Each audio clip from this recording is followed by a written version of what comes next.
ഇന്നത്തെ വീഡിയോ വീട്ടിൽ വിത്ത് മുളപ്പിച്ചെടുക്കുന്ന രീതിയെക്കുറിച്ചാണ്. സീഡ്ലിംഗ് ട്രേയിലാണ് നമ്മൾ വീട്ടിൽ വിത്ത് മുളപ്പിച്ചെടുക്കേണ്ടത്. ഇതിനായി 1 കപ്പ് കോക്കോപിറ്റ്, 1 കപ്പ് കമ്പോസ്റ്റ്, കുറച്ച് ഡോളോമൈറ്റ്, കുറച്ച്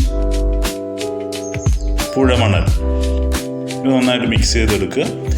ഇതൊരു സീഡ്ലിംഗ് ട്രേയിൽ നിരത്തി കൊടുക്കുക. അതിനുശേഷം നല്ല രീതിയിൽ നനച്ച് ഇത് ക്ലിയർ ചെയ്യുക.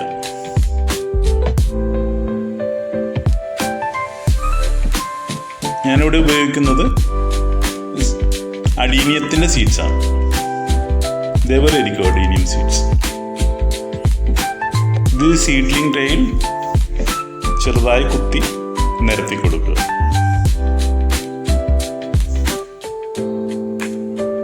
അതിൻ്റെ മുകളിൽ കുറച്ചുകൂടി പോട്ടിംഗ് മിക്സ് വിതറി നന്നായി ലെവൽ ചെയ്യുക. ഇതൊരു പ്ലാസ്റ്റിക് കവർ കൊണ്ട് മൂടി വെക്കേണ്ടതാണ്. ഇത് ഹ്യൂമിഡിറ്റി കൺട്രോൾ ചെയ്യുന്നതിന് വേണ്ടിയാണ്. ഏകദേശം 10 ദിവസമാകുമ്പോൾ വിത്തുകളെല്ലാം മുളച്ചു കിട്ടുന്നതായിരിക്കും.